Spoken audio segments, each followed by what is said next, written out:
running up the score. Jerry Napoleonello. The Cowboys made 2 mistakes in the last 3 years. One was letting Dak take over for Romo and not having Romo come back in. And 2 was releasing Des Bryant. Superstition, screw that. Let's pick this bad boy up and walk it around the ice. Kevin Donlin. The NFL, like every league, is a business. And in a business, you have a job. And let me tell you something. You always have a boss. No matter who you are, you have a boss when you're in the organization. The New York Jets, you know what they need to do with their second round pick? They need to just start taking it and lighting it up on fire.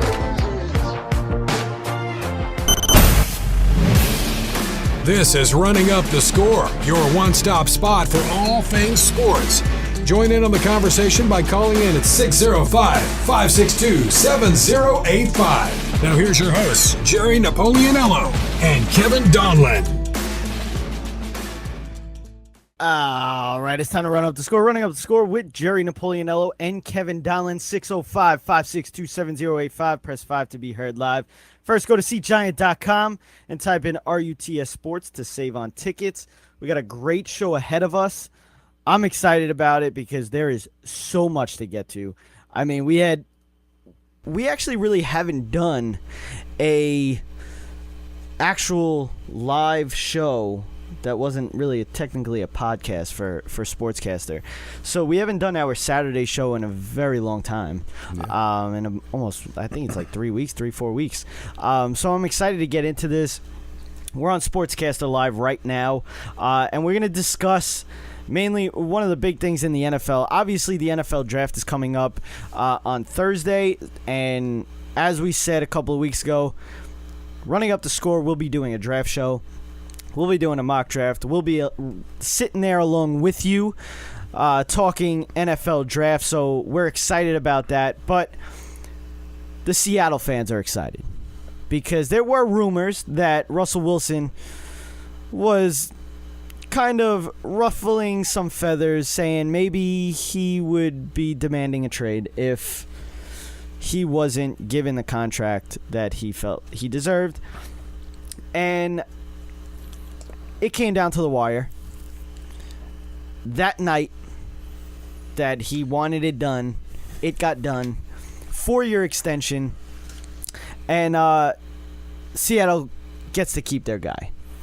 Yeah, no, it's a great signing for Seattle. They were obviously there was no other really options for Seattle at this point, but to have a clear understanding of who their quarterback's going to be in the near future makes their decisions come draft day a lot easier. There's always that pressure of having to sign the future of your franchise, but Russell Wilson's a very young quarterback. He started out at a very young age. The success was there, and obviously Pete Carroll had a lot to do with it, still has a lot to do with the success in Seattle, but Russell Wilson has played his game. I've actually said for a while that this kid was asking to get hurt by the way he plays, and he just finds a way to just protect himself despite being able to use his legs to get first downs, and it just shows that this kid is a smart player, and he's the kind of person you want to give this kind of money to. You really are skeptical with running quarterbacks and paying them a lot of money. This is just on the basis that, someone is going to hit this kid at some point. And, I had said it for a couple of years. I never believed in the running quarterback. I don't believe that that's the style that'll ever win in the NFL. But this is the one kid that has probably proven me wrong. And, when you run the ball as much as he did, especially early on in his career, you figured it was just a matter of time before he had gotten hurt and, took a big hit. And this is what happens to quarterbacks. They try to slide and, it's too late. A player comes in, makes a big hit, concussion, all those kind of things happen to these quarterbacks. And this kid has found a way to just stay healthy. So, pay this man his money. Pay him whatever he asks for because he's a smart player. He moves the chains, and he gives Seattle a great chance to win every Sunday. Yeah, you knocked it right on the head. The one word that I always describe Russell Wilson with, and at first I wasn't a big fan. I thought he was put on a team that was destined for success. The defense that he was given when he was drafted in the by the Seattle Seahawks, it was a historic defense, and they went to 2 straight Super Bowls. They won 1, lost 1. So with Russell Wilson, the perfect word, you put it perfectly, was, he's smart. He's a smart quarterback. And everybody says, the running quarterback, it only lasts for so long. But you know what? He knows when to run, he knows when to scramble, and he knows when to stay in the pocket. There's guys, Robert Griffin III, he was one of those guys that, he had an arm, he could run, but he wasn't smart with it. He took the big hits. Russell Wilson really doesn't take big hits. If you really look at his game, he does not really take big hits. So that's huge for the Seattle Seahawks, for Russell Wilson. And did you see the teammates actually make fun of his video? Because he took a video of, he was in bed with Sierra, and he was just like, hey, Seattle, we got a deal. That was kind of what broke it. So his teammates actually made a little spoof of it, which is pretty funny. If you haven't seen it, go check it out. But the contract is $140 million over 4 seasons with a $65 million signing bonus. Russell Wilson's $35 million a year bests the 4-year, $134 million deal for Aaron Rodgers that he signed with Green Bay last August. His total value of $140 million is second to only Atlanta signal caller Matt Ryan. So, $65 million signing bonus, that's huge. That's first among all NFL players. He beats Aaron Rodgers by $9 million, so that's huge. When you start to try to compare these numbers with other quarterbacks, it's amusing, to say the least, because that's irrelevant to me. I don't care who the highest paid quarterback in the NFL is, because it's never the correct person. There's no such thing. It's whoever's up for a contract at that time. It's not even like best that next Eli contract. Manning was the highest paid quarterback. Granted, he had won 2 Super Bowls, so it was well worth it. Him getting paid when he got paid. You won 2 Super Bowls. There's no other way to put it. But then all of a sudden you got 4 seasons of paying this guy a lot of money, and obviously they weren't the best seasons for the New York Giants, and it's on the basis that you're paying your quarterback an extensive amount of money. We can, relate this right over to the Dallas Cowboys and what they're dealing with Dak Prescott. Dak Prescott probably believes he deserves a lot of money. And Jerry Jones knows the formula to winning in the NFL is not paying your quarterback a lot of money. The Atlanta Falcons had a great year last year. Did not win a Super Bowl. Drew Brees understands the situation with the New Orleans Saints. You see him taking a drop in pay to grab extra guys to get this team a Super Bowl. That's how you'll be remembered in this league. Now, for guys like Russell Wilson, Eli Manning, you won a Super Bowl already. Get paid. That's exactly what it comes down to. You can't pay a quarterback that's never won a Super Bowl an extensive amount of money, a.k.a. Matt Ryan, because now Matt Ryan is making a pretty dollar, yet compared to other guys that should be. But Atlanta's just not going to be able to keep up when you're paying your quarterback that much money. Yeah. We talk about these were the seasons for the Dallas Cowboys to win because you had a quarterback that wasn't making a lot of money. Same with the New York Jets coming up. This season, the next season after that, the New York Jets they're paying their quarterback absolutely nothing. Cleveland Browns paying their quarterback nothing. So you can surround them with guys like Landry and Beckham Jr. and all these big contracts that these players have, on the basis that this is the time to win. You know what? You keep it going. No, it's all you, bro. You know what pisses me off? when people make the argument of, well, would you take lesser money at your job?